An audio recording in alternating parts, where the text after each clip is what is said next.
Ya todos pueden ver la pantalla, espero que sí, ¿verdad? Sí. Sí, ya se ve. Bien. Entonces, vamos a iniciar con esta parte de las especializaciones de membrana, que es la parte que nos restaría de este tema. Listo. Vamos a acomodar esto. Acá va. Muy bien. Bueno, entonces, ya hablamos que las células epiteliales están polarizadas, ¿vale?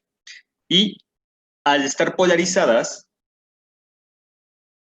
dijimos que va a tener una diferencia tanto en función como en composición molecular de cada una de las superficies de la membrana plasmática que se encuentran delimitadas o clasificadas por esta polarización, ¿vale? En general tenemos a la membrana apical y a la membrana vasolateral, aunque a mí se me hacen más didáctico y más fácil de poder enseñar esta parte si dividimos en tres porciones, apical, lateral y basal, porque la basal va a tener sus particularidades que no siempre tiene la lateral, ¿vale? Entonces, pueden encontrarlo como en dos porciones, apical y basolateral, o tres, siendo apical, lateral y basal. ¿Para qué va?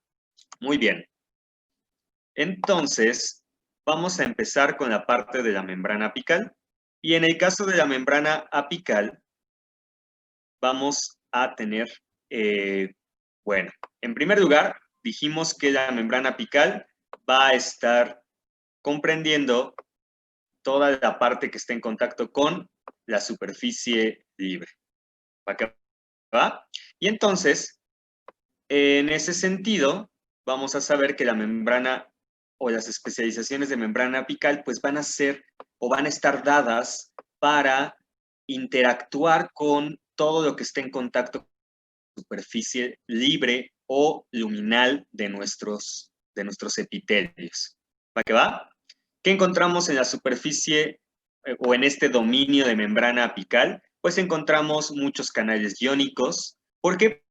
Porque a este nivel se va a dar, si no es que en todas, en la gran mayoría de las células, se va a dar un transporte transmembranal de algo, ¿vale?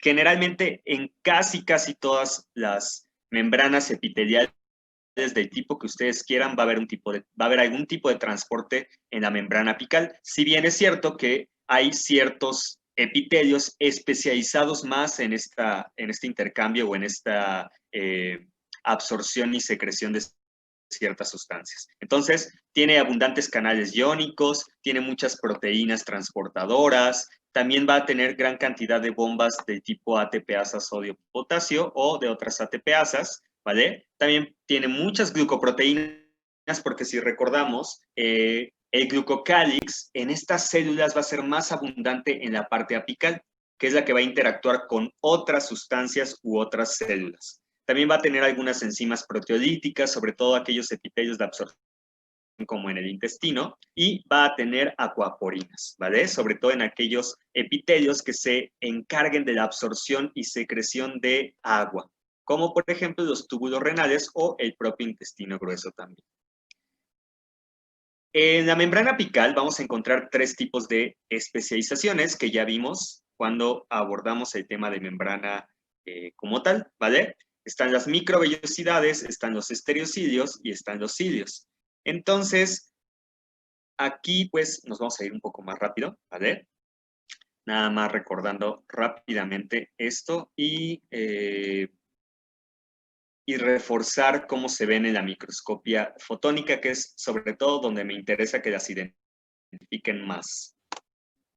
Las microvellosidades, si ustedes se acuerdan, van a tener más o menos un diámetro de 0.1 micrómetros, es decir, 100 nanómetros, y van a tener más o menos una altura entre 1 a 2 micrómetros en promedio. Sin embargo, existen microvellosidades que van a ser más chaparritas o pueden ser algo más largas, no tanto porque si no serían estereocilios, ¿vale? Tienen un núcleo de actina F, ya lo vimos, ¿vale? Ya vimos el citoesqueleto y ya también hablamos de esta conformación. Y si se acuerdan, Gaby les dijo que estaba va asociado a varias proteínas, muchas proteínas, ¿vale? Entre ellas tenemos a la vigina, que es la que está en la parte apical, ¿no?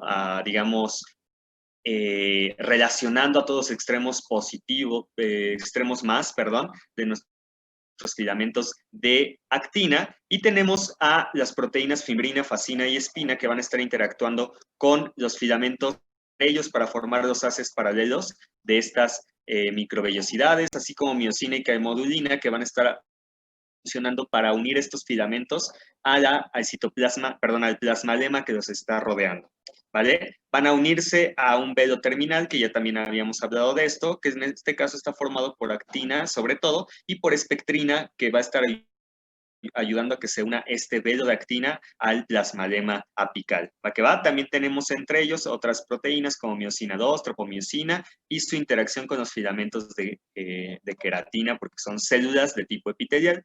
Y entonces, ¿cómo vamos a ver nosotros las microvellosidades? Ya hablamos también el día de ayer, viendo imágenes, que se va a ver como un borde en la parte apical de nuestros epitelios, se va a ver como una pequeña banda que va a tener algunas estriaciones. Si se percatan, inclusive en esta fotomicrografía, el citoplasma de la célula se ve bastante paliducho, pero la superficie luminal o la superficie apical va a tener como una franja que va a ser más eosinófila y que va a tener como un estriado o un bandeado irregular, ¿vale? Eso nos va a hablar de que este epitelio va a tener una gran abundancia o una cantidad considerable de microvellosidades. Ahora, ¿puedo o no puedo ver las microvellosidades? O más bien, replanteo mi pregunta. ¿Puedo o no puedo ver una microvellosidad a través del microscopio fotónico?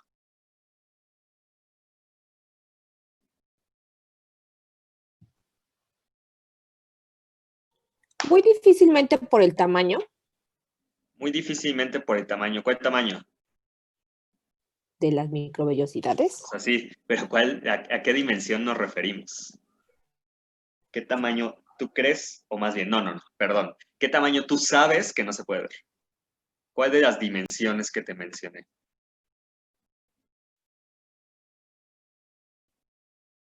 Bueno, que te mencionamos, porque ya también lo vi. La de 0.1 micrómetros. Perfecto. Entonces, no podría ver yo una microvellosidad porque su anchura es inferior o es menor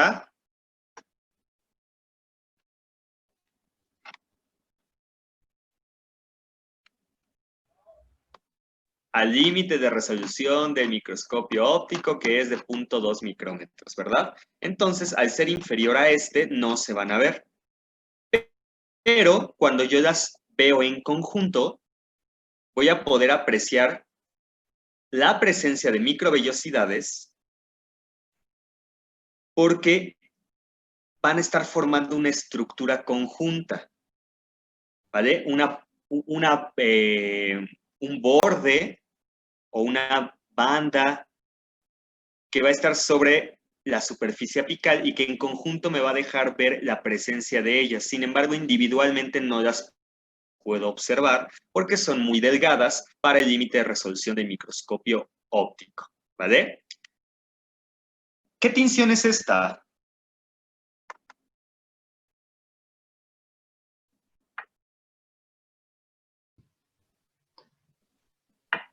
Es HIE. HIE. HIE. Muy bien. ¿Qué célula es esta? Célula calciforme. ¿Y esta de aquí? También es una célula calciforme, ¿no? Híjole, pareciera, ¿verdad? Pero no. Realmente esta es la caliciforme. ¿Por qué el citoplasma de la caliciforme se ve más teñido que el citoplasma del resto de las células?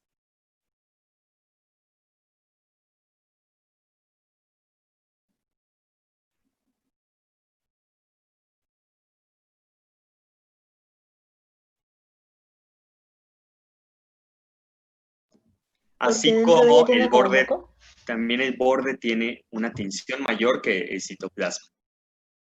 ¿Por qué tiene qué? Iba a decir que porque tienen o secretan, no sé, moco o algo así. Sí, pero entonces con HIE, ¿cómo vería esas células? Transparente. No, No transparentes, sí se verían, más bien se verían muy pálidas, ¿de acuerdo?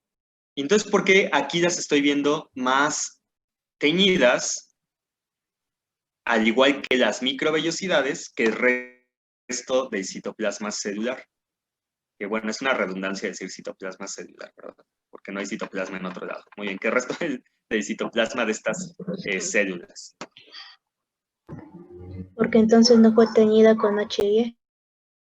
Muy bien, ¿y entonces qué le puse? ¿Paz? Paz. Muy bien, le puse una tinción específica para, Teñir glucoproteínas. vale, para teñir carbohidratos, sobre todo aquí glucoproteínas como la mucina, pero en general carbohidratos, porque ¿qué tengo en las microvellosidades? Que hace que sean positivas a la histoquímica de paz. Glucoproteínas. Ay, ¿cómo se llama el conjunto de residuos carbohidratos de las glucoproteínas? Glucocálix. Ah, muy bien. Entonces tengo glucocálix. ¿Y el núcleo por qué se tiñe?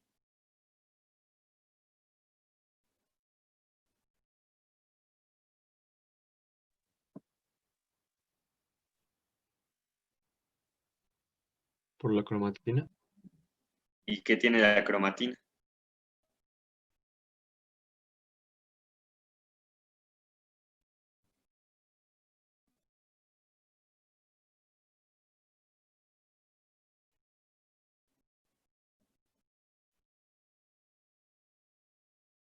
¿La cromatina tiene proteína, tiene carbohidratos?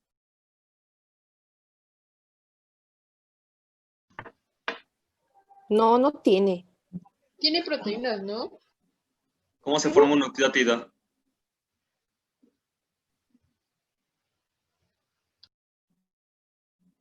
Una base Base de nitrogenada nitrógeno. Ah, y azúcar, un sí grupo tiene. fosfato. azúcar, ¿verdad? Una pentosa, ¿no? Ujú. Ya sea ribosa o desoxirribosa. Sin embargo, la cromatina no es paz positiva, ¿de acuerdo? Aquí se ven los núcleos porque siempre cuando se utiliza algún tipo de histoquímica o algún tipo de marcaje, siempre tiene que ponerse una tinción de contraste. En este caso, generalmente es hematoxilina. Por eso vemos los núcleos que son basófilos teñidos en esta coloración, ¿vale? De ahí la razón. Bueno, muy bien, sigamos. Y ahora, híjoles, les moví más el tapete. A ver. ¿Qué tipo de epitelio es este? Cilíndrico. Cilíndrico. Simple. Cilíndrico simple, Con células calciformes. ¿vale? Con células caliciformes y, muy bien, y Microvellosidades. microvellosidades, ¿verdad? Aquí, ¿de qué color se ven las microvellosidades? O bueno, la región donde están las microvellosidades. Ay, como café o ¿Morada? negro. Como negras. Muy bien, como café, morado oscuro, negro. ¿Y esto es por qué? ¿Qué tipo de técnica utilizaron para la imagen, para esta muestra?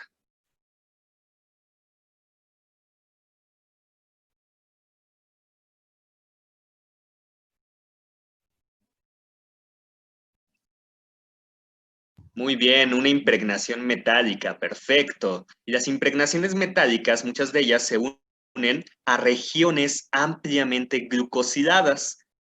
¿Qué región ampliamente glucosilada tengo en las microvellosidades?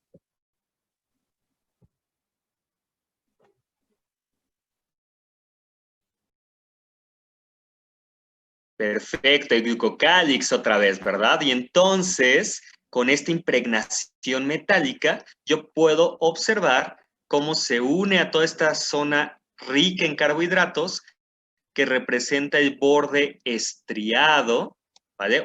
O el borde en cepillo que tenemos en nuestro epitelio cilíndrico simple con células caliciformes y microvellosidades que pertenecen al interior intestino, en este caso intestino delgado. Tiñe otras, se impregna otras zonas que veremos después, como acá abajo, en esta región de la membrana basal y las fibras reticulares, pero eso es otro cuento que ahorita no vamos a estar prestando tanta atención, nada más para que lo sepan, ¿vale? Entonces, igual, microvellosidades se observan así. Ahora sí, si quiero ver la microvellosidad, una microvellosidad, entonces me voy a hacer o echar de mano del microscopio electrónico de Transmisión. transmisión en este caso, ¿verdad? Y entonces, ahora sí puedo ver cada una de las microvellosidades individuales en el borde apical o en la región apical de estas igual células del intestino delgado que se llaman enterocitos, ¿vale? Entonces, vean, si yo quiero ver esas microvellosidades, una por una, me voy a echar mano del microscopio electrónico, del que ustedes quieran. Me acerco más y entonces veo las microvellosidades en su interior y veo los filamentos de actina que se encuentran aquí adentro, ¿vale? Si yo hago un corte transversal de estas, no voy a ver un arreglo específico dentro de las microvellosidades, ¿de acuerdo? No hay un arreglo tan específico como el que observamos en los cilios. ¿Va que va? Muy bien. En el caso de los estereocilios, ¿vale? ¿Qué significa estereocilios?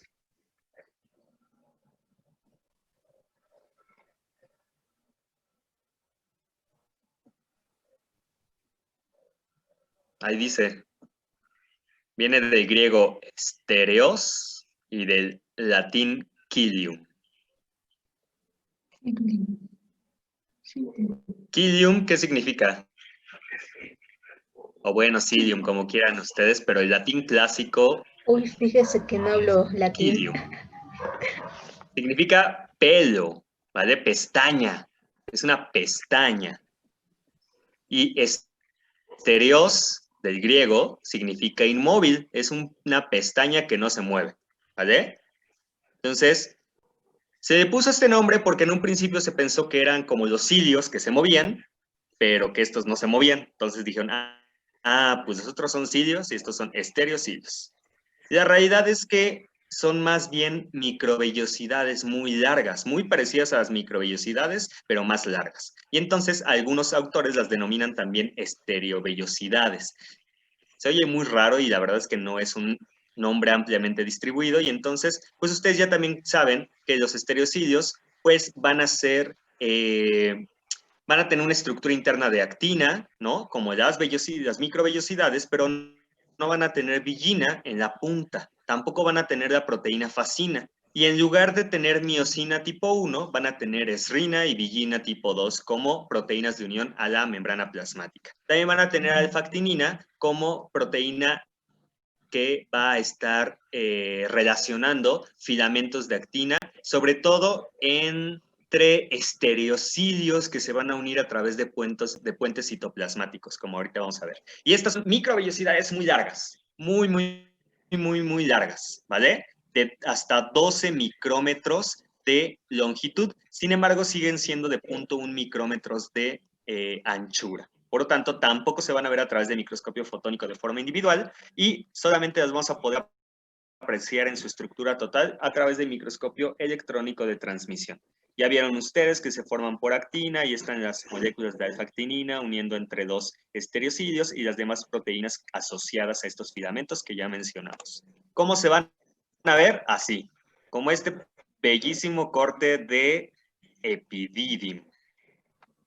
¿Qué vemos aquí? Un epitelio de tipo Cilíndrico, cilíndrico, simple. No es estriado, ¿no? No es simple. Estratificado, perdón. Claro, tiene dos capas. vale, pareciera, pero de hecho Pero es sí es pseudoestratificado, ¿no? pseudoestratificado. Tiene unas células que no llegan más allá de la base y se quedan aquí, y otras que van a ser más apicales, ¿vale? ¿Cómo sé que no son dos capas? Porque no hay un continuo de núcleos que estén formando una hilera hilera consistente abajo, sino que más bien están como ahí alternados, ¿no? Como que hay uno, y luego hay varios más arriba y otro abajo, y varios más arriba y otros abajo, y el de arriba sí está formando una hilera más consistente, ¿vale? Por eso es pseudoestratificado. ¿Con qué? Con estereocilios. ¿Y cómo sé que son estereocidios? Porque se ven como marañitas y muy largos. Exacto, son mechones, ¿no? Dijimos que se veían así como mechones, Mechones. en donde no puedo ver individualmente cada uno de ellos. Estos son estereocidios. Y estos de acá se los presento, ya los conocen, son espermatozoides que andan ahí, viajando por el epidídimo, por el conducto del epidídimo, ¿vale? Entonces, vean, estos así se van a observar los estereocidios. Realmente los estereocidios se encuentran solamente en regiones muy particulares de nuestro cuerpo, como el epidídimo en el caso de los varones, ¿no? Las niñas no tienen epidídimo. Y entonces, bueno, las niñas fenotípicas no tienen epidídimo. Y entonces, ambos, tanto hombres como mujeres fenotípicos, vamos a tener estereocidios en el oído interno. En el oído interno sí vamos a encontrar estos, que fíjense, aquí fue visto con el microscopio electrónico, pero ahora de transmisión, de barrido, perdón, y podemos observar que en el caso de las células sensoriales del oído van a tener estereocidios en distintas longitudes y con un acomodo muy peculiar que vamos a ver en ese tema cuando corresponde. Solo para que los conozcan, ahí están, y con microscopia fotónica, pero en este caso de confocal, ahí echándose mano de la fluorescencia, pues vamos a poder ver aquí los estereocidios y donde nos representa la parte apical donde hay un recambio de proteínas, de actinas sobre todo, y la parte basal donde se encuentra más estable. Muy bien. Los estereocilios en el oído son los que traducen las vibraciones a sonido como tal, ¿no? Sí, sí, digamos que sí. Sí, dan la pauta a eso. Muy bien. En el caso de los cilios, que algunos autores también lo denominan como sinocilios, para hacer la diferencia con los estereocilios, ¿no? Entonces, los sinocilios o cilios móviles, acuérdense, viene del griego kinen, que significa movimiento. Entonces, estos sinocilios van a estar, van a ser estructuras móviles y que van a ser más gruesas que las microvellosidades y que los estereocidios, y van a ser largas. No tan largas como los estereocidios, que pueden llegar a medir hasta 12 micrómetros, ¿no? Estos llegan entre 7 y 10, pero van a ser más gruesos, ¿vale? Y si se dan cuenta aquí, podemos comparar los cilios, que están en azul, y las microvellosidades, que están en rosa, acá abajo. Entonces, vean, sí hay una diferencia notable, ¿no? Hasta se ven más gruesos y más largos. Acuérdense, los cilios son africanos y las microvellosidades son europeas. Así. Para que se acuerden de esas cosas. Muy bien, sigamos. Los cilios, ¿se acuerdan ustedes que les mencionaron que tienen un núcleo de microtúbulos que se conoce como axonema, y estos microtúbulos van a estar acomodados en una conformación bastante constante y establecida, que es conocida como 9 dupletes periféricos más 2 singletes centrales. ¿Se acuerdan que tiene varias proteínas que los relacionan entre sí? La anexina, que relaciona los dupletes periféricos, y cada duplete periférico va a tener también asociación de unas proteínas motrices o móviles que se conocen como dineína ciliar, ¿vale? También va a tener conexiones radiales que van a estar uniendo a la parte central donde se encuentran los cingletes, ¿no? Los dos cingletes que van a estar rodeados por una vaina central, ¿vale? Estas imágenes son de Ross, me parece, entonces ahí las pueden consultar. Y entonces, vemos esto. ¿Epitelio de qué tipo? Cilíndrico, Cilíndrico estratificado con células caliciformes Caliciformes. Ciliado. Y cilios o ciliado, ¿verdad? Alias epitelio respiratorio. ¿Eh? Epitelio cilíndrico pseudoestratificado, ciliado y con células caliciformes. Muy bien. Y entonces, ¿cómo puedo decir yo que estos son cilios y no microvellosidades. Si se percatan, cada uno de ellos se puede ver independiente, ¿vale? Sí puedo alcanzar a ver cada uno de ellos. Digo, obviamente aquí en el mazacote, pues veo ahí, ¿no? Toda la maraña. Pero si me fijo en estas zonas donde puedo apreciar los individuales, sí los puedo ver. Y no me forman mechones como los estereocidios, ¿de acuerdo? Entonces, cuando vean así un borde de pelos parados, ese van a ser los cilios, ¿de acuerdo? Los cilios se van a encontrar en superficies donde se necesita que se lleve a cabo un movimiento de la superficie, de las estructuras, partículas o alguna cosa que esté en la superficie y se deba de mover. Por lo tanto, lo vamos a encontrar en el tracto respiratorio, en las tubas uterinas o trompas de falopio, ¿vale? También en la trompa de Eustaquio o la tuba otofaringia o auditiva o como la quieran llamar, ¿vale? Y entonces ahí vamos a encontrar a los cilios, la nariz también. Vean, ¿se ven o no se ven pelitos individuales? Sí. Sí, ¿verdad? Muy bien. ¿Tinción?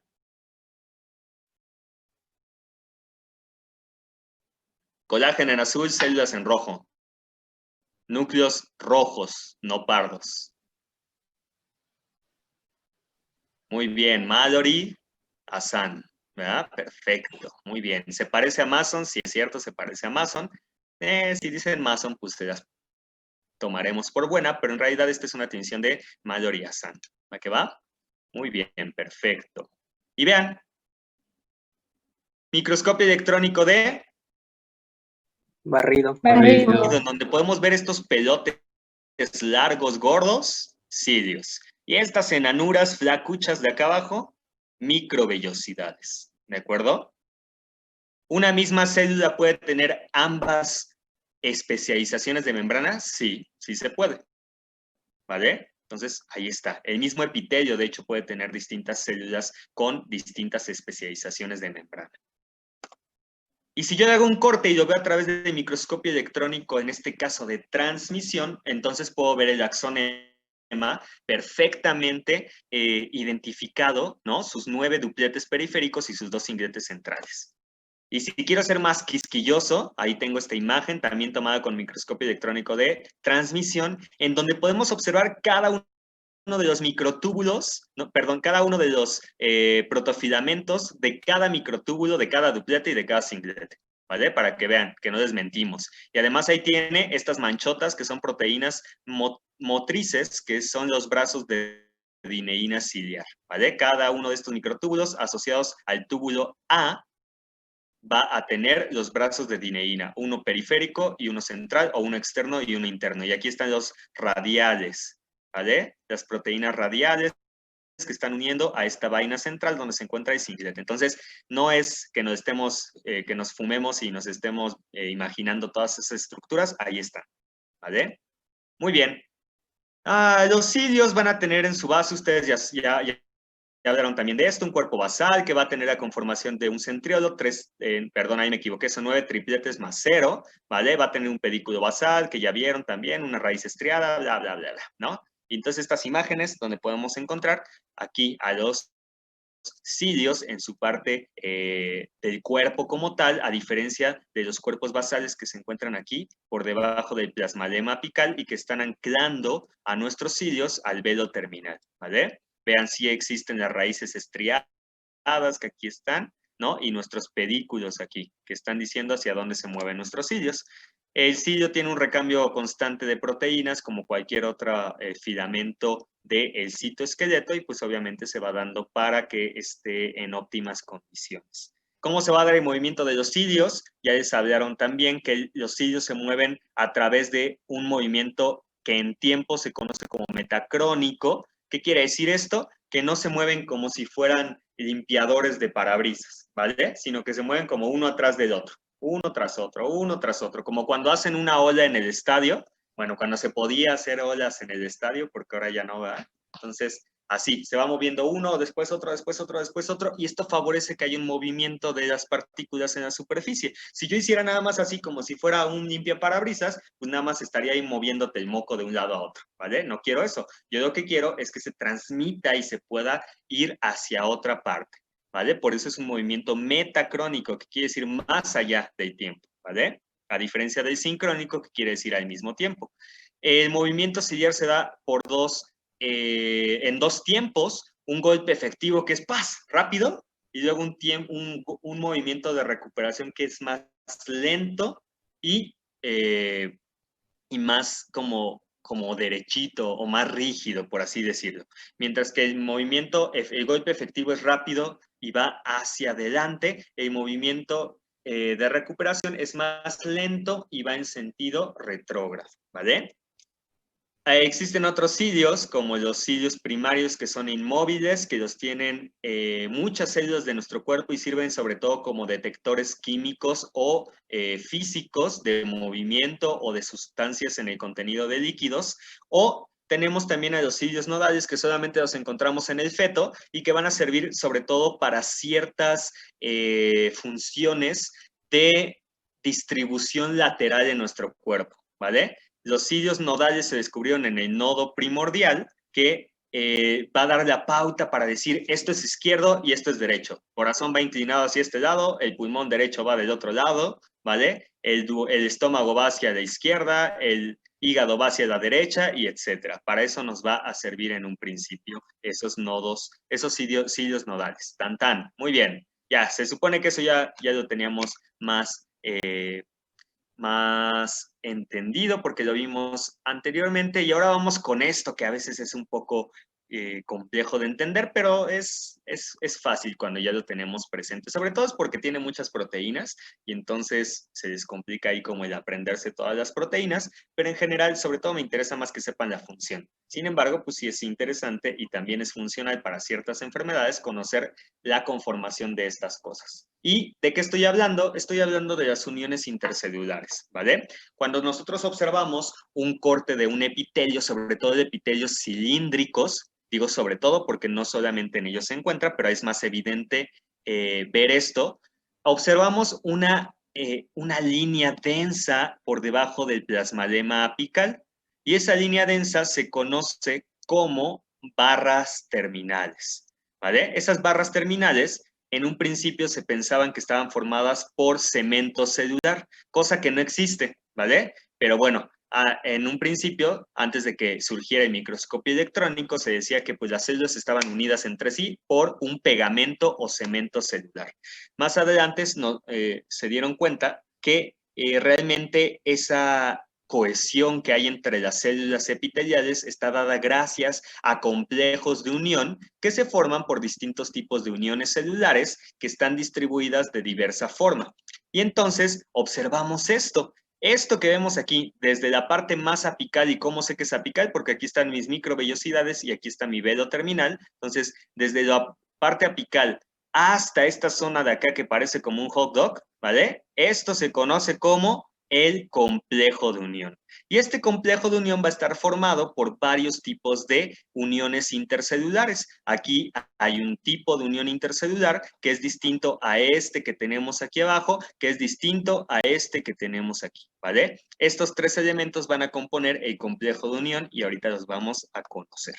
Antes de eso, es importante saber que los complejos de unión y en general todas las uniones intercelulares van a poder ser de tres tipos dependiendo de la función que lleven a cabo, ¿vale? Están los complejos de unión de tipo oclusivo. Ya sé que sus libros dicen ocluyente, pero esa es una palabra errónea, no existe la palabra ocluyente. Aquella estructura que ocluye se llama oclusivo, ¿vale? Entonces son uniones oclusivas, es una mala traducción. Entonces, uniones oclusivas, si quieren ustedes entre paréntesis poner de ocluyentes para que lo tengan claro, está bien. Pero la forma correcta sería oclusivo. ¿Qué quiere decir? Que son uniones que van a cerrar perfectamente en el paso entre dos células y no van a dejar que prácticamente nada las atraviese. Tenemos uniones adherentes, adhesivas o de anclaje que van a ser para que una célula se mantenga unida a la otra. No le interesa si algo la atraviesa o no. A ella le interesa que dos células se mantengan unidas de forma fuerte, cohesiva, ¿vale? Y las uniones comunicantes que van a servir como regiones, o más bien como pequeños túneles entre dos células que van a permitir el paso de ciertas sustancias pequeñas, como aminoácidos, como electrolitos o algunas moléculas menores a 450, 490 daltons de peso molecular, ¿vale? Ahora, con base en su distribución, se van a dividir en zónulas, que viene del latín zonulae, que significa cinturón chiquito. Y entonces, ¿cómo va a ser una zónula? Pues un cinturón literalmente está rodeando toda la célula, pero en una franja, ¿verdad? El cinturón, los cinturones no son pecheras y panceras, ¿verdad? Eso se llama corset, y eso no. Un cinturón, ¿en dónde va? En la cintura, es una franja. Entonces, una franja que rodea toda la célula, eso es una zónula, ¿vale? Tenemos también a las fascias, que viene de el latín fascia, ¿vale? Bueno, fascia más bien. Y esas fascias van a ser placas, es decir, únicamente van a estar relacionando dos células en una porción lateral o basal, depende de dónde se encuentren, pero va a ser solamente una placa, una porción, no van a rodear a la célula como las zónulas, ¿vale? Y el tercer tipo que podemos encontrar son las máculas, que vienen del latín macula, que significa mancha, ¿vale? Entonces quiere decir que eso nada más es una unión puntual, es decir, como si fuese un grano. No le da la vuelta, porque sería zónula, ni tampoco es una placa entera lateral, porque eso sería una fascia. Entonces las máculas van a ser regiones puntuales en el plasmadema. Y entonces podemos hacer las mezclas entre estas dos clasificaciones. Podemos tener zónulas oclusivas, podemos tener fascias adherentes, podemos tener máculas comunicantes, etcétera, ¿vale? En realidad no existen combinaciones indiscriminadas entre estas, sino muy particulares, pero bueno, de forma hipotética y en teoría podrían hacerse estas combinaciones entre ellas, ¿vale? Muy bien. ¿Dudas sobre esto? Sí, Déjenme prender la luz. Te escucho. Dime tu duda. la última clasificación, ¿a qué se debe? O sea, ¿Cómo que a qué se debe? te van a llamar, sí, es que son dos clasificaciones, ¿no? La primera, ¿para qué es? O sea, oclusiva, de anclaje y todo eso. Ajá. ¿Para qué es? Para definir. La función de la unión. Y la segunda es la extensión o distribución que tiene. O sea, una te dice qué hace y la otra te dice cómo se está conformando o distribuyendo en la célula. Ok, muchas gracias. ¿No? De que no se tienen que, eso sí es, se los va, porque digo, a veces, digo, es obvio, pero a veces creo que no es obvio para todo el mundo. No se tienen que aprender las etimologías para mí, ¿eh? O sea, yo se las pongo porque a mí me gusta, ¿vale? Que me gusta estar de farol diciendo estas cosas, ¿no? Y los epónimos también me encantan a mí, pero la verdad es que ustedes no se los tienen que aprender. Yo se los menciono para que los conozcan, para que si alguna vez los oyen por ahí sepan y digan, ah, sí es cierto, alguna vez me mencionaron esto y tengan el conocimiento de qué es, pero no es forzoso que ustedes se los aprendan. ¿Para qué va? Para que no digan, ay, todavía aparte tengo que aprender latín, griego y idiomas, no. No, esa es mamonería mía. A mí me gusta nada más, ¿vale? Pero no es forzoso que ustedes se las aprendan. ¿Para qué va? Entonces, bueno, tenemos esas dos clasificaciones. Bueno, más bien, esas dos divisiones de nuestras uniones intercelulares para poderlas nombrar. Y entonces, también es necesario, o bueno, más bien es conveniente que sepamos que existen varios tipos de proteínas que van a estar interviniendo en las uniones celulares. Tenemos dos tipos de uniones. Más bien, perdón, tenemos dos tipos de interacciones entre las moléculas de adhesión. Tenemos las de tipo homofílico y las de tipo heterofílico. ¿Qué quiere decir esto? Pues las homofílicas que se unen con moléculas de adhesión iguales y las heterofílicas con moléculas de adhesión diferentes, ¿no? Perfecto. Eso es lo que nos quiere decir. Acuérdense que homos es igual y filos es amor o atracción, ¿vale? Entonces, amor o atracción por las mismas. ¿Las mismas qué? Pues proteínas de adhesión, ¿no? Homofílicas. Y heteros significa distinto. Entonces, heterofílico quiere decir que se unen o tienen atracción, ¿no? Por distintas moléculas de adhesión. En el caso de las homofílicas, tenemos a las proteínas denominadas caderinas. ¿Qué quiere decir caderina? Quiere decir moléculas de adhesión dependientes de calcio. Por eso es Ca, calcio. Adherinas, proteínas de adhesión, caderinas, ¿vale? Entonces, ¿quiénes dependen de calcio para la unión? Pues las caderinas. ¿Va que va? Y a diferencia de las caderinas, tenemos a las proteínas de la superfamilia de las inmunoglobulinas, que así se llaman, y que estas no van a depender de calcio para la interacción entre ellas. En el caso de las heterofílicas,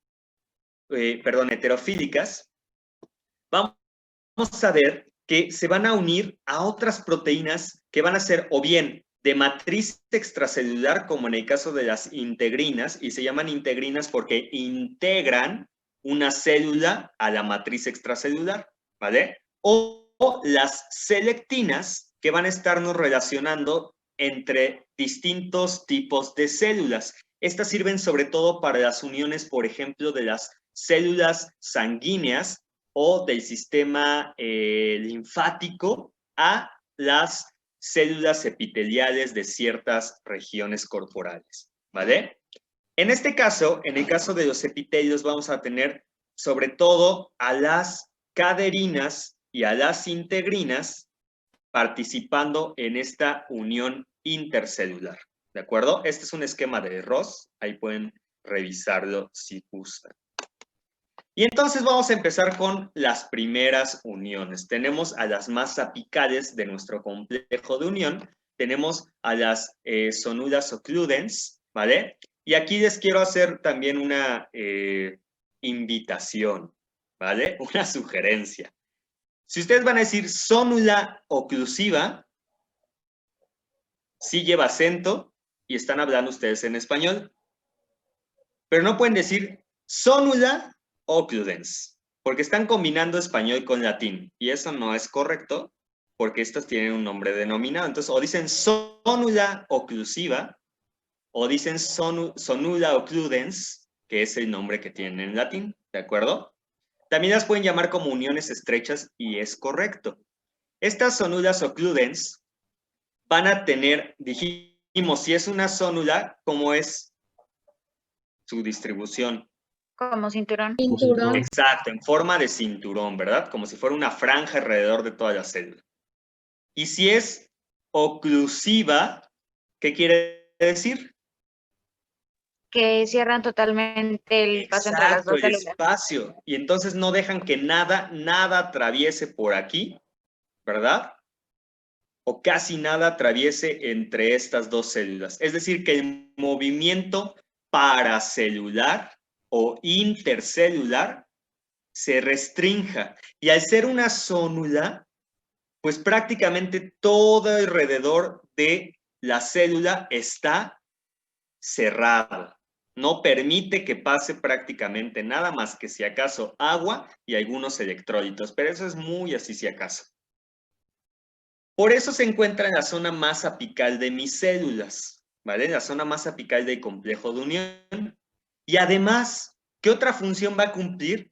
Al ser un cinturón alrededor de toda la célula y al ser proteínas integrales de membrana, van a limitar que la composición que hay en el plasmalema o en el dominio apical se mezcle o se transfiera al dominio vasolateral, ¿vale? ¿Por qué? Porque como están rodeando a toda la célula, pues no van a permitir que haya una difusión de las proteínas. ¿Se acuerdan de la teoría del mosaico fluido y del movimiento de las proteínas en el mar de fosfolípidos? Pues sí, se va a llevar a cabo, pero en su región. No va a dejar que las proteínas que se encuentran en el dominio apical puedan transferirse al dominio vasolateral, ¿vale? También tienen esa función. ¿Cómo van a estar formadas?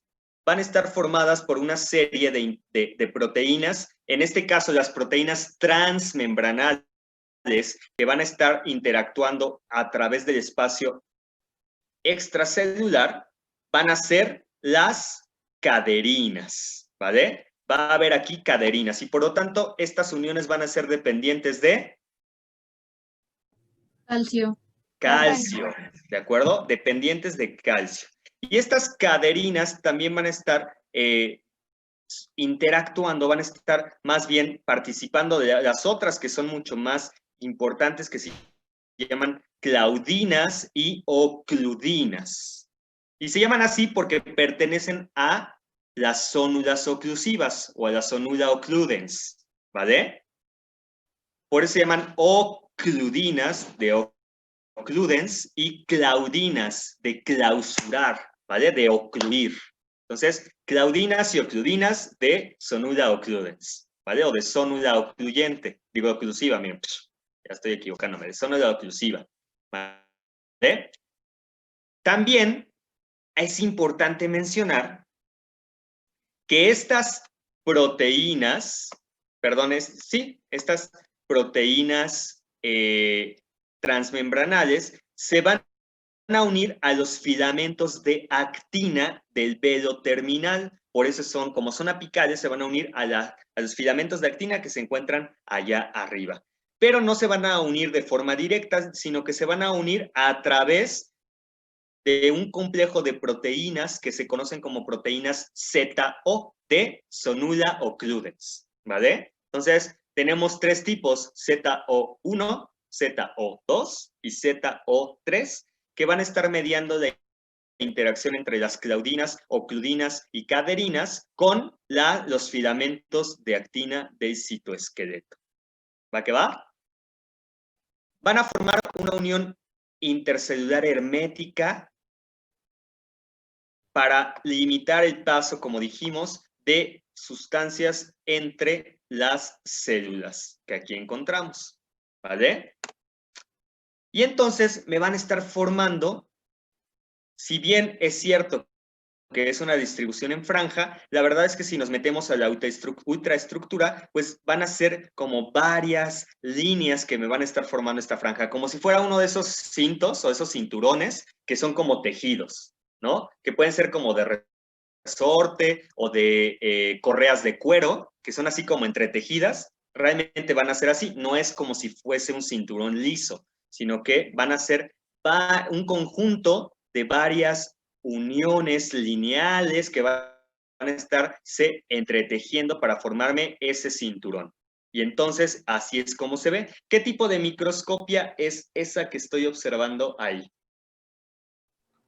En su lado izquierdo.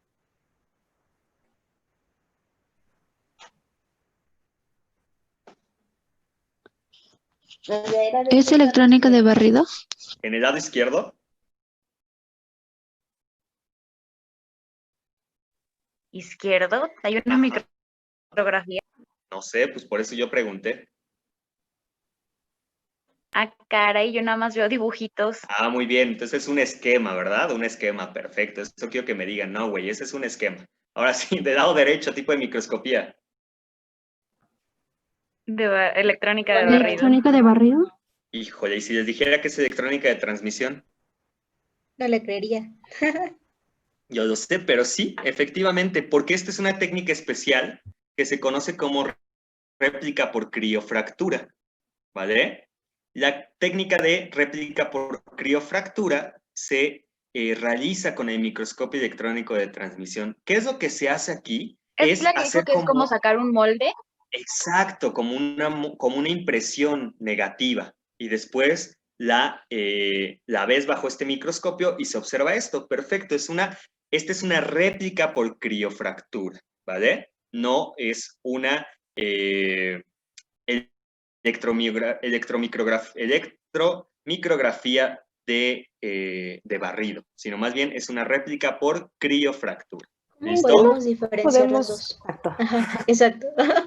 Vale, si se dan cuenta, esto parece como un chicle pisado por una suela. ¿Sí han pisado chicles, ¿verdad? ¿O no? Sí. Sí, Bueno, o como una impresión, como si ustedes agarraran una plasta de plastilina y le pusieran un sello, o le metieran los dedos o lo que sea. Parece como una impresión. El microscopio electrónico de barrido generalmente me deja ver estructuras mucho más contrastantes en su tridimensionalidad. No es tan plano. Aquí pareciera un alto relieve, ¿vale? Una impresión únicamente. A diferencia de estas imágenes, por ejemplo. Vean esta, de aquí, arriba. No parece una impresión. Se ve la tridimensionalidad, se ve como el volumen, los grumos, el cilio.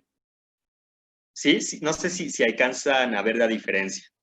A diferencia de esta, que es como nada más así, como si fuera un molde. ¿Vale? ¿Sí o no? Sí, sí. Bueno, conste. Digo, de todos modos no hay muchas imágenes por réplicas por criofractura, no se utiliza tanto, pero bueno, para que empiecen como a tratar de hacer la diferencia. Generalmente todos los demás son por microscopio electrónico de barrido, pero puede encontrarse una que otra de estas. Muy bien, ¿dudas sobre la zónula oclusiva? No. Muy bien, perfecto. En cuanto a la zónula adherente o la fascia adherente, que se conocen también como, respectivamente, como zónula adherens y fascia adherens, estas van a estar, las voy a ver en conjunto porque prácticamente utilizan el mismo principio y las mismas proteínas de unión, únicamente la diferencia entre la zónula y la fascia, o entre la zónula y la fascia, es que la zónula ya dijimos que va a estar distribución en forma de banda alrededor, y la fascia va a estar únicamente como una placa. Pero van a utilizar prácticamente las mismas proteínas y por eso las vamos a ver en conjunto. En el caso de la zónula adherente, se encuentra por debajo de la zónula occludens, y entonces va a estar también dentro de este complejo de unión, ¿vale? Va a medir más o menos unos 15 a 20 nanómetros de anchura o de espesor, y esta zónula de tipo adherente no va a unir de forma hermética las células o las membranas celulares de nuestras respectivas células, ¿vale? ¿Por qué? Porque a ella no le interesa tener una unión hermética, lo que le interesa es mantener una unión fuerte entre ambas células. Por eso es adherente y no oclusiva. Las proteínas que van a verse implicadas en este caso van a ser las caderinas de tipo E por epitelio, ¿vale? Entonces, caderinas E, que van a ser dependientes o independientes de calcio. Dependientes. Dependientes. Muy bien, van a ser proteínas dependientes de calcio. Entonces, las caderinas E van a ser de la zónula y de la fascia adherente. A diferencia de claudina y ocludina, que van a ser de la zónula oclusiva, ¿verdad? Muy bien.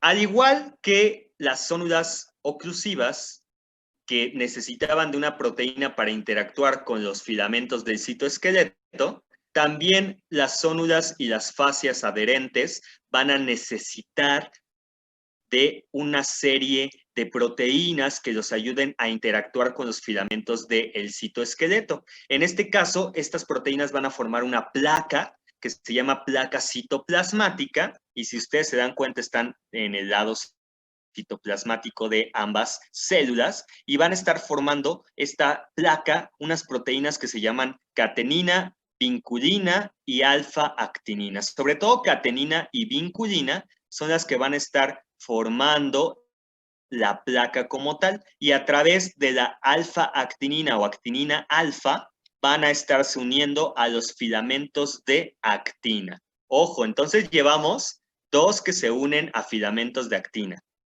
Las zónulas oclusivas y las zónulas y fascias adherentes, ¿de acuerdo? Se unen a filamentos de actina. ¿Listo? Y entonces estas las vamos a ver de esta forma. Así como 2 membranas contiguas, entre las cuales va a haber como algunos puntitos electrodensos que representan ¿a qué proteínas? ¿Caderinas? Caderinas. ¿De qué tipo? Perfecto. Caderinas ¿vale? Muy bien. Listo. El último componente del complejo de unión, que es el que se encuentra más basal, ¿no? O ese que se encuentra más hacia la región lateral, Oiga, van a doctor, ser... doctor, Dime. ¿puede regresar tantito la imagen, por favor? Es que, por ejemplo, de verlo así, como que de primer momento podría como confundirse un poco con la envoltura nuclear, ¿no?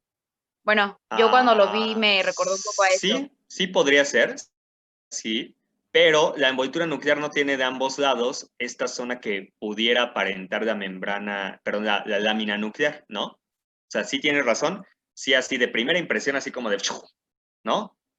A ojo de mal estudiante, sí, pero ya ustedes que lo ven con detenimiento, dicen, híjole, parece membrana nuclear, pero la membrana nuclear no tiene lámina nuclear interna y externa.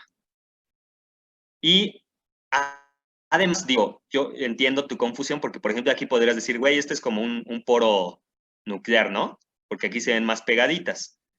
Pero tampoco veo como una serie de... Aquí no se interrumpe tanto esta porción de las proteínas que tenemos aquí que representan la placa de citoplasmática, ¿vale? Y tampoco tenemos un complejo de el poro nuclear que se observará ahí. Entonces, sí, es cierto, puede ser una imagen confusa en un principio, pero si ya la analizamos bien, entonces podemos discernir y diferenciarla de la envoltura nuclear, ¿vale?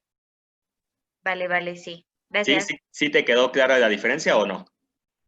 Sí, o sea, ¿Sí? ahorita pues sí, como que dice usted, ¿no? De si no me dicen que es la zónula adherente, pues sí se podrá confundir, pero no, sí, sí es cierto. Observando más esas cosas ya es como que para la próxima ya voy a identificar, creo. Vale, está bien, no pasa nada, digo, no hay problema, nada más que sí, hay que empezar a tomar, ese es el ejercicio que ustedes tienen que hacer, como empezar a diferenciar por qué no son ciertas cosas y por qué sí son otras, ¿vale? Entonces, muy bien, de hecho, yo no lo había relacionado con la membrana, con la envoltura nuclear, mira, es un buen ejemplo, pero es cierto, se puede confundir, entonces, también eso es un buen ejercicio, ¿con qué lo comparamos para hacer las diferencias? Muy bien, Natalie, perfecto. Entonces, íbamos con el último, ¿vale? Este último, bueno, el último del complejo de unión. Este último elemento del complejo de unión se conoce como desmosomas, ¿vale? Que viene de estas dos palabras griegas, que significa soma, somatos. Eso sí se la deben de saber. Somatos es cuerpo, ¿no? Muy bien, entonces, cuerpo. Y desmos significa unión, o sea, son cuerpos de unión, ¿vale? Esa sería la traducción etimológica. Sin embargo, pues, también se les denomina como macula adherens, y las máculas, o las máculas, en el español, en el castellano, van a ser manchas adherentes, ¿vale? Máculas adherentes. Mejor o más comúnmente conocidas como desmosomas. Y esto nos habla acerca de su naturaleza en cuanto a función y su distribución. Es decir, son uniones de tipo adherentes que van a proporcionar unión fuerte y van a ser máculas en el sentido de que solamente van a ser puntiformes, ¿vale? No van a formar una placa ni un cinturón, sino van a estar distribuidas de forma puntual en la membrana. Estos desmosomas son las uniones más fuertes que hay entre células y le van a conferir una gran resistencia a las fuerzas de tracción. Es decir, por más que tú agarras tu cachete y te lo estires o tu oreja y la estés jalando, tus células se van a mantener unidas y no se van a desprender gracias a estos desmosomas, salvo que tengas algún tipo de enfermedad como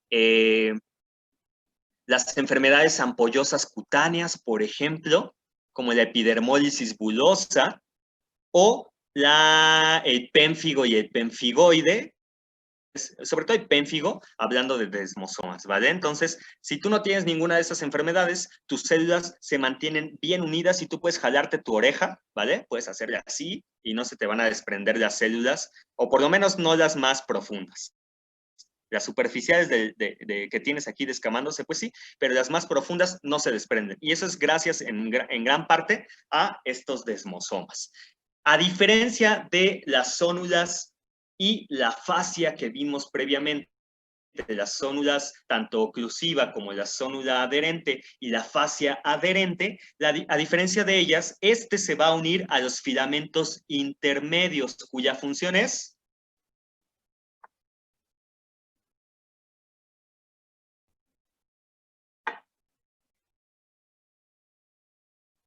¿Cuál era la pregunta, doctor? ¿Cuál es la función de los filamentos intermedios? ¿Soporte? ¿Soporte de qué? Ay. Ya está difícil. ¿Soporte para? ¿Organelos? Híjole, bueno, sí, en parte. Está bien, en parte sí. Pero sobre todo van a tener la función de que resistencia de las fuerzas de tracción y las fuerzas de compresión. Acuérdense, son las que le dan el soporte a la célula estructural como tal, ¿vale? Resistencia. ¿No le dan solidez? ¿Mandé? ¿No le dan solidez? No, solidez no, porque solidez es una característica de un estado físico. Entonces, no, solidez no, porque las células son compresibles y se pueden deformar en cierta forma. De cierta manera, perdón, sonó muy redundante eso. De cierta manera. Pero van a ser resistentes a la compresión y a la tracción gracias a los filamentos intermedios que tienen. Entonces, no es una palabra adecuada solidez, ¿vale? Bueno, gracias a esta función es por eso que los desmosomas se unen a los filamentos intermedios. Y se van a unir a los filamentos intermedios gracias a una placa de fijación o de adhesión que está conformada por dos proteínas principales. Desmoplaquina, o sea, de la placa del desmosoma, por eso desmoplaquina, y pacoglobina o placoglobina, que son proteínas en conformación de globina que se encuentran en la placa. Entonces, desmoplaquina y pacoglobinas son las que van a formar la placa de fijación citoplasmática del desmosoma. Y como proteínas de unión entre nuestras células y que van a estar atravesando la membrana, encontramos a dos principales, a las desmogleínas y a las desmocolinas, ¿vale? Tanto la desmogleína como la desmocolina van a estar formando una unión fuerte entre ambas células y van a dejar un espacio tan amplio de 30 nanómetros. O sea, aquí le va de gorro la oclusión. No le importa hacer un sello hermético. ¿Qué es lo que le va a importar? Hacer una unión fortísima para que no se desprendan o no se separen las células entre sí. ¿Va que va? Esta desmogleína y desmocolina, y sobre todo las desmogleínas, son proteínas o moléculas blanco de ciertas enfermedades autoinmunes como el pénfigo. Y entonces, ¿qué creen que pase si yo estoy destruyendo a las desmogleínas? Pues no va a haber unión entre dos células, ¿no? Exacto, y entonces fácilmente se van a poder separar. Y por eso son estas personas que tienen este tipo de enfermedades forman ampollas muy fácilmente, con que tú le hagas así, le acaricies la mano un poco más fuerte de lo habitual, eso puede facilitar desprendimiento de células y formación de ampollas, ¿vale? Ya más adelante ustedes verán esas enfermedades ampollosas que en dermatología van a poder estudiar ampliamente. Muy bien. ¿Cómo vemos a los desmosomas? Estos tienen una imagen muy característica. Vean, así, como si fueran rieles de un ferrocarril, o a mí me gusta mencionarlas como si fueran hot dogs, ¿no? Aquí está el pan de un lado, el pan del otro, que representa las placas de fijación, y en medio la salchicha formada por desmogleína y desmocolina, ¿vale? Entonces, es una imagen muy característica, la de los desmosomas. Esa sí es susceptible de ser preguntada porque es bastante característica e identificable, ¿vale? Estos desmosomas que tenemos aquí se encuentran entre los queratinocitos de la piel y van a estar formando uniones muy importantes entre estas células para que no se desprendan, ¿vale? Ahí está estos desmosomas. Y entonces, ahora sí conformamos nuestro complejo de unión. A ver, ¿qué tipo de unión es esta?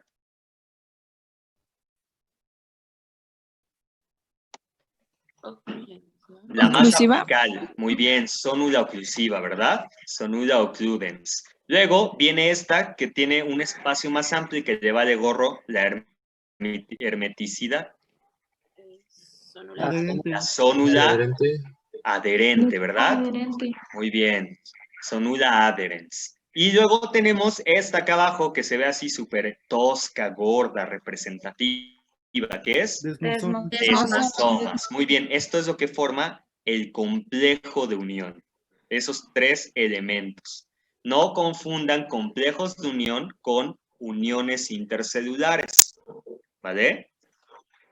El complejo de unión se forma por el conjunto de las uniones intercelulares de tipo sonula oclusiva, sonula adherente y mácula adherente o desmosoma. ¿Va que va? Muy bien. Ahora, el último tipo de unión intercelular de la membrana lateral que vamos a ver se conoce como uniones comunicantes. Uniones tipo nexo, gap junctions, si lo quieren decir en inglés, ¿vale? No digan uniones gap, porque no es correcto. Entonces, o dicen gap junctions, o dicen uniones comunicantes, o uniones tipo nexo. También se conocen como uniones de intersticio, ¿de acuerdo? Cualquiera de esos nombres es válido para referirse a este tipo de membranas, perdón, de uniones de membrana, ¿vale? ¿Qué dijimos que, qué función tienen las uniones de tipo comunicante?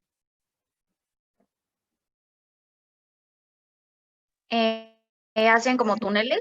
Muy bien, van a ser pequeños túneles que van a comunicar los citoplasmas de las células aledañas, ¿vale? O contiguas. Y esto le va a dar a estas células una función como si fuesen un sincitio. ¿Ya vieron el sincitio trofoblasto? En embrio, ¿no? No.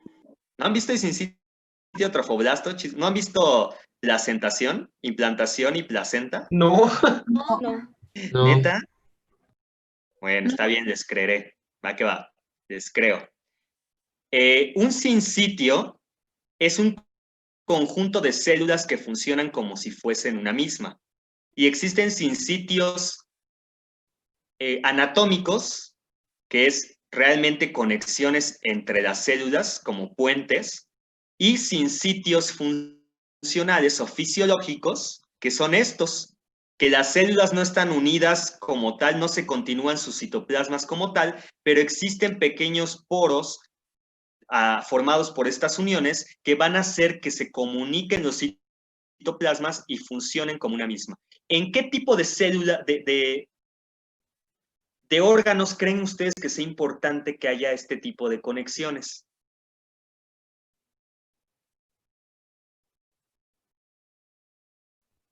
De hecho, el ejemplo más relevante no es ni siquiera tejido epitelial. es en el músculo cardíaco.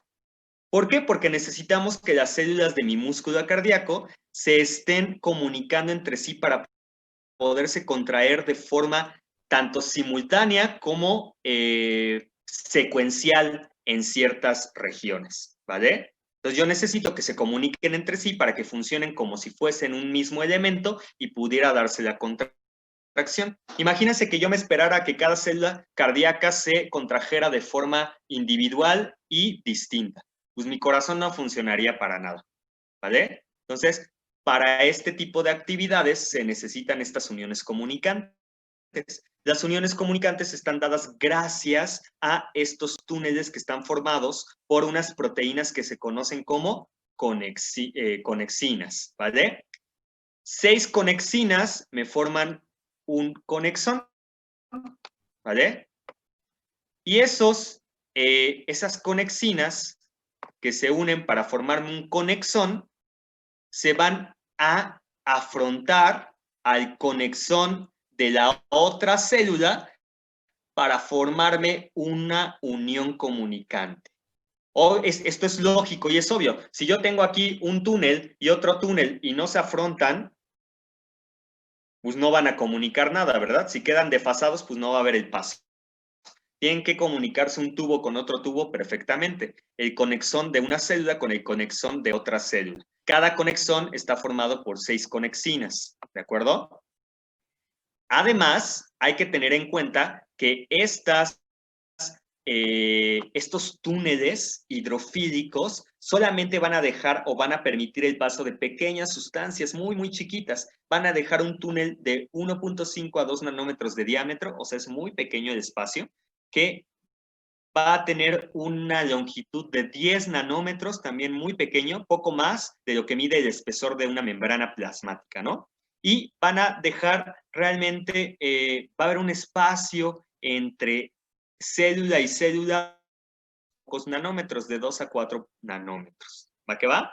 Van a dejar pasar sustancias pequeñitas como electrolitos tipo sodio, cloro, calcio, potasio, magnesio, fósforo, aminoácidos hidrofílicos, ¿vale? O polares pequeños, y algunas moléculas muy, muy, muy, muy, muy pequeñas, menores a 450, 490 daltones de peso. No siempre van a estar abiertos y se ha mencionado que su regulación de apertura y cierre va a estar dependiendo del pH, ¿vale?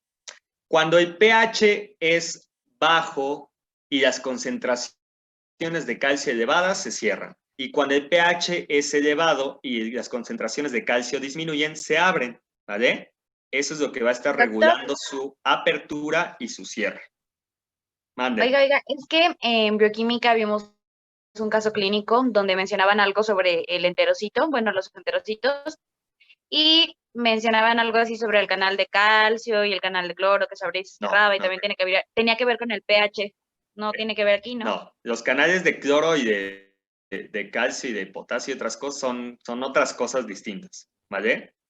O sea, si bien estos están regulados por la concentración de calcio, no son canales exclusivos para calcio, que es a lo que se referían, supongo, ayer, ¿vale? Entonces, vale. no son lo mismo. Estos son canales que se abren o cierran dependiendo de la concentración de calcio, pero no son exclusivos para el paso de calcio a través de ellos. ¿Vale? Vale. ¿Puede repetir cuándo se abren y cuándo se cierran, por favor? No, lo van a buscar ustedes en sus libros. Hagan el ejercicio. Ya sé, me veo mala onda, pero no, tienen que ir a buscarlos. O a ver, ¿alguien lo escuchó? Escríbalo en el chat. Digo, ya por lo menos para que no me sienta yo ignorado.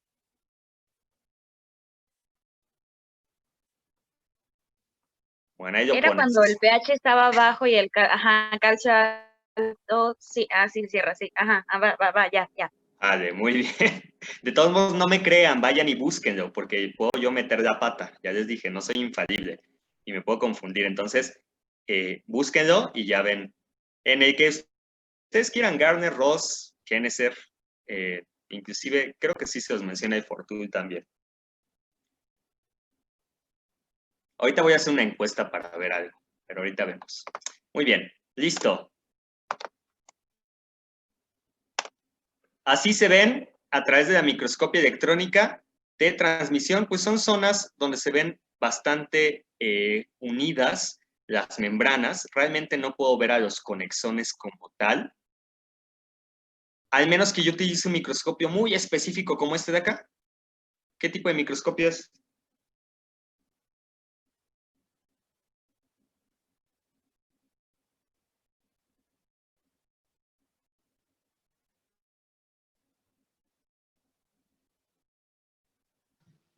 ¿El de la izquierda? El de la derecha. Es un microscopio, es una imagen tomada con un microscopio de fuerza atómica, ¿vale? Digo, ese no tienen por qué sabérselo forzosamente, pero quien leyó el ROS, pues ya vio esta imagen y pudo haber leído que era un microscopio de fuerza atómica. O sea, ahí ven los conexones, cómo están abiertos, y los conexones cerrados, ¿vale? De un lado de la membrana. Obviamente aquí no se está viendo todo el conexón, solamente se ve de un lado de la membrana plasmática. Muy bien. Finalmente, el dominio basal va a tener dos tipos de uniones, que son los semidesmosomas y las uniones focales, y va a tener otra especialización, por así llamarlo, de membrana, que se conoce como plegamientos de membrana basal, que son como análogos a, bueno, no a nada, son plegamientos, son así corrugaciones que tiene ahí, que ahorita vamos a ver. Y otra cosa que mencionan es la membrana basal, pero que no la vamos a ver, la vamos a abordar en cuando veamos el tema de tejido conjuntivo, ¿vale? En el tejido conjuntivo hablaremos de la membrana basal. Entonces, ahorita nos vamos a abocar a las uniones de tipo hemidesmosómicas y uniones focales y a los plegamientos de membrana. En el caso de las uniones hemidesmosoma, ¿por qué creen que se llama así? Porque la mitad de un cuerpo. Exacto, hemis significa mitad, ¿verdad? Como un hemicírculo o un hemiciclo, ¿no? El hemiciclo a Juárez, porque es la mitad de un ciclo, si lo han visto, ¿vale? Entonces, un hemidesmosoma aparenta la mitad de un desmosoma, y pues obviamente esto es muy lógico, porque los desmosomas son de las células epiteliales, no del tejido conjuntivo, que es el que tenemos acá abajo en la membrana basal. Esto ya no es una célula, esto es tejido conjuntivo. Y entonces, pues aquí no puede haber un desmosoma porque no es una célula, solo tengo la mitad del desmosoma. Y entonces, al igual que el desmosoma, la porción celular del desmosoma está formado también por una placa de unión o de adhesión, que va a estar formada por proteínas similares a las que tiene el desmosoma. ¿Qué proteínas forma la placa de unión del desmosoma? Las desmoplaquinas. Muy bien, desmoplaquinas y pacoglobinas. ¿Sí? Muy bien, desmoplaquinas y pacoglobinas, perfecto. En este caso voy a tener proteínas similares sobre todo a desmoplaquina. También, al igual que los desmosomas, se va a unir a un elemento del citoesqueleto. ¿Cuál elemento? El filamento. Muy bien, los filamentos intermedios. ¿Qué filamentos intermedios está uniéndose?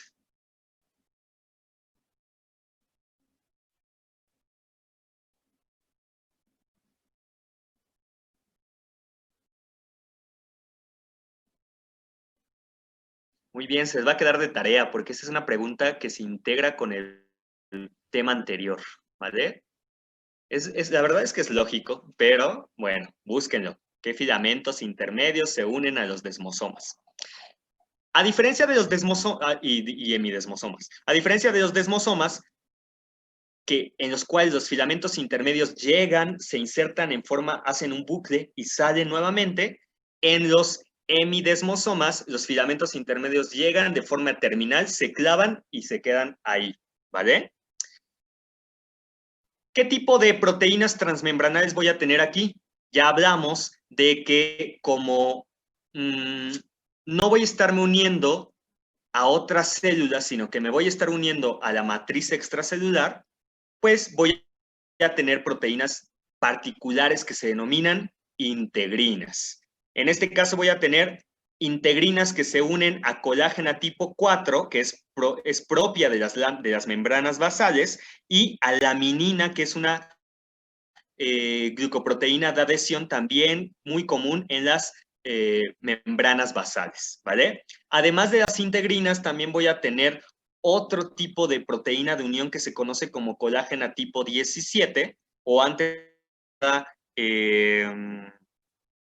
antígeno para el pemfigoide, sí, antígeno para el pemfigoide, ¿vale? Pero pues su nombre actual es colágeno tipo 17. Tanto el colágeno tipo 17 como las integrinas, en este caso aquí les dicen integrinas alfa 6 beta 4, pero no importa, las integrinas van a estar formando estas proteínas transmembranales que van a formar a mis hemidesmosomas y que se van a unir tanto al colágeno tipo 4 como a la laminina, que se encuentran presentes aquí en nuestra membrana basal. ¿Va que va? ¿Cuál es la bueno, aquí está. Vean cómo se ven como medio hot dog. Nada más el pan y la salchicha, pero ya no tenemos la otra parte del hot dog, ¿vale? ¿Por qué? Porque se van a estar uniendo a la membrana basal que se encuentra aquí abajo y que ya veremos mucho más profundamente en el tema de tejido conjuntivo, ¿vale? ¿Qué pasó? ¿No? Bueno, muy bien. En cuanto a las adhesiones focales, estas adhesiones focales van a parecerse más como a lo que encontramos en las uniones de tipo zónula adherente, ¿vale? ¿Por qué? Porque vamos a tener también una placa de adhesión, pero que no va a estar formada por desmogleína ni por pacoglobina, sino que más bien aquí va a estar formada por unas proteínas que se conocen como tallina y vinculina, ¿vale? Y esta tallina, vinculina e inclusive otras proteínas como paxilina o paxillina van a estar siendo, van a estar formando nuestra placa citoplasmática de unión que a través de la alfa-actinina va a estarse uniendo, en este caso, a filamentos de actina. Entonces, este no se une a filamentos intermedios, sino filamentos de actina, y pues obviamente a través de una proteína asociada a este, que es la alfa-actinina, que ya vimos anteriormente, ¿vale? También, ¿quién va a participar aquí? Si de la misma forma yo me estoy uniendo a matriz extracelular, pues tiene que haber integrinas, no puede haber caderinas ni proteínas de otro tipo, ¿vale? Tiene que haber integrinas porque van a integrar la célula epitelial a la matriz extracelular, en este caso membrana basal. ¿Va que va? Entonces también tengo integrinas en este caso y se va a unir no a la laminina, sino a la fibronectina, que es otra proteína, una glucoproteína de adhesión que veremos más adelante. Entonces, las adhesiones focales se van, o uniones focales, se van a unir a fibronectina, mientras que los hemidesmosomas se van a unir a laminina, ¿vale? Muy bien. Finalmente, bueno, aquí tenemos una imagen tomada con microscopio confocal, donde podemos ver los filamentos de actina unidos a nuestras adhesiones focales formadas por esa placa, ¿vale? Que ya mencionamos, unida a las integrinas. Finalmente tenemos algo que se llama plegamientos de membrana basal, que literalmente es plegamientos o corrugaciones de nuestro dominio basal de membrana, que va a estar sirviendo como una región de ampliación de la superficie de membrana y que además se va a asociar mucho a mitocondrias. ¿Por qué? Porque en esta región voy a tener amplia cantidad de bombas iónicas para el intercambio de electrolitos, ¿de acuerdo? Entonces, si yo tengo muchas bombas ahí, pues es obvio y lógico pensar que debo de tener el organelo que me proporcione gran cantidad de energía para hacer funcionar estas bombas, que son las mitocondrias, ¿de acuerdo? Se van a encontrar sobre todo en epitelios de transporte, como por ejemplo en los conductos estriados de las células, de las glándulas salivales o en los túbulos de túbulos renales, que forman parte del conducto, de los conductos renales que vamos a ver más adelante, que forman parte del túbulo urinífero, ¿vale? Entonces, en esos epitelios donde se lleva a cabo una gran cantidad de transporte o de intercambio hidroelectrolítico, va a haber mayor presencia de estos plegamientos basales. ¿Cómo se ven? De esta forma. Vean, muchos plegamientos en los cuales yo encuentro estas estructuras que son las mitocondrias, ¿vale? Aquí tengo muchas mitocondrias asociadas a estos plegamientos y esto me quiere decir que pues aquí hay muchas bombas iónicas que van a estar funcionando para el intercambio hidroelectrolítico. Muy bien. Tan tan, terminamos. ¿Dudas, preguntas, aclaraciones? No, No, mi cabeza está que explota, ya sé. sí. Son muchas, yo sé que son muchas proteínas y moléculas. Pero lo que por lo menos espero que les haya quedado claro es por qué se llaman zónulas, fascias y máculas y por qué son de tipo adherente, oclusiva y comunicante. Con que tengan eso ya es ventaja. Ya lo demás es memorístico, es aprender que unas tienen claudinas o cludinas, otras tienen cadeína E, otras tienen vinculina, otras tienen desmoplaquina y pacoglobina, y ya es como ir relacionando eso. Yo soy Pero una- con que entiendan la distribución y la función, en este momento me doy ya por bien servido. ¿Qué pasó? Tengo una duda. Dime. Si los desmosomas estaban en la parte apical, ¿los hemidesmosomas solo van a estar en la basal o más bien hay más ahí o cómo? No, estás correcto. Los semidesmosomas solamente se encuentran en las zonas donde hay unión entre células y matriz extracelular, y eso es en el dominio basal. Los semidesmosomas los desmosomas como tal se van a encontrar siempre que haya uniones entre dos células. Entonces puede ser desde el dominio lateral más apical hasta el dominio lateral más basal, toda la extensión, ¿vale? Ah, ok, perfecto. Gracias. Pero el dominio basal como tal es región donde se van a encontrar los hemidesmosomas, porque es ahí donde se van a estar relacionando con la matriz extracelular, ya no con células. Ok, perfecto. Gracias. ¿Vale? Muy bien, ¿no? ¿De qué? ¿Alguna otra pregunta?